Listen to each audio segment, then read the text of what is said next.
Welcome back to my channel. मैं आज आपसे ये बात कहना चाहती हूँ कि जैसे कि कल मैंने एक वीडियो डाली थी ईपीएफओ के ऊपर, जिसमें मैंने आपको ये बताया था कि ईपीएफओ ईओ और एओ के लिए ये बुक कंसीडर कर सकते हो आप, और ये बहुत अच्छी बुक है क्योंकि पर्सनली मैं ये बुक पढ़ रही हूँ और ये बुक बहुत अच्छी है। इसमें हर एक चीज़ अच्छे तरीके से बताई हुई है।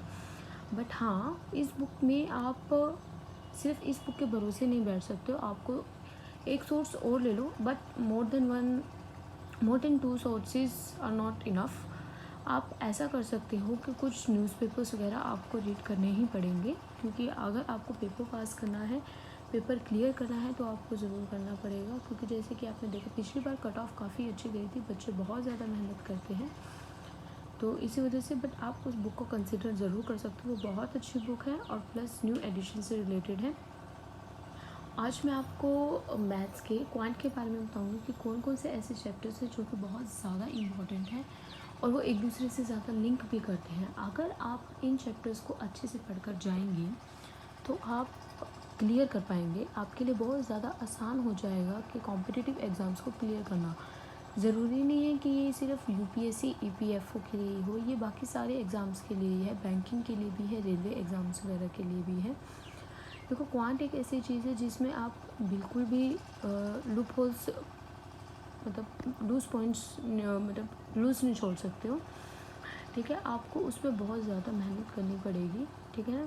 तो इसमें बहुत से ऐसे चैप्टर्स होते हैं जैसे कि percentage, profit and loss, average, age, mensuration, ये बहुत सारे चैप्टर्स ऐसे होते हैं जो कि आपको करने पड़ेंगे।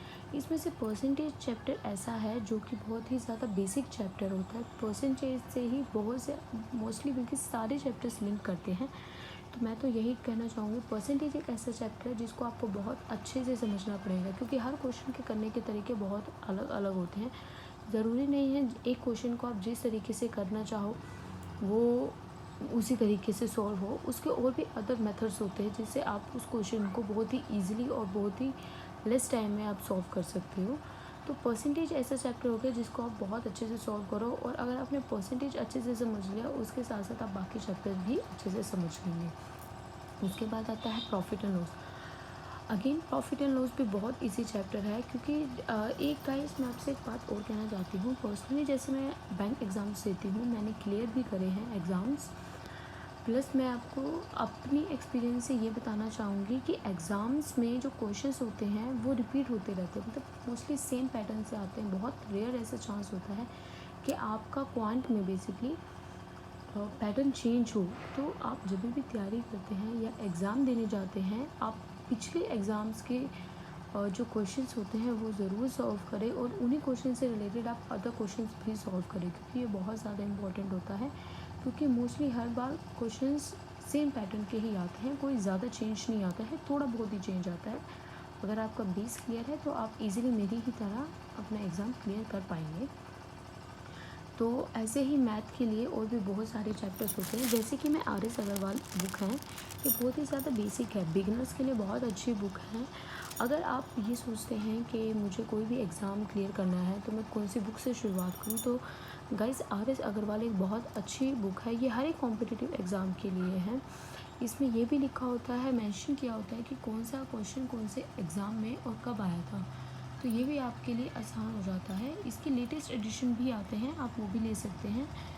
तो गाइज़ आप इसको कंसीडर कर सकते हैं। सबसे पहले आप अपना बेसिक बेस क्लियर कीजिए, उसके बाद आप इस बुक से स्टार्ट करें, क्योंकि इस बुक में बहुत ही लो लेवल से स्टार्ट हो जाते हैं क्वेश्चन, मतलब low level in the sense बहुत ज़्यादा लो नहीं, इस तरह के होते हैं जो आपको करने चाहिए।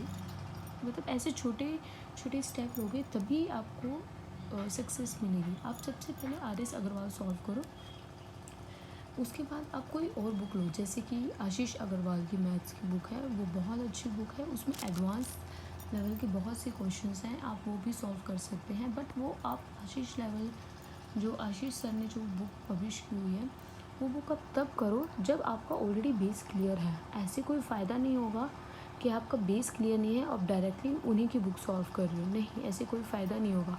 अगर आप उनकी वीडियोस देख रहे हो जैसे कि मैं देखती हूँ, तो आप उसको डेफिनेटली सॉल्व कर पाओगे। ठीक है, क्योंकि उनकी बुक बहुत अच्छी है। मैं पर्सनली उनकी बुक सॉल्व करती हूँ और उनकी वीडियोस भी देखती हूँ।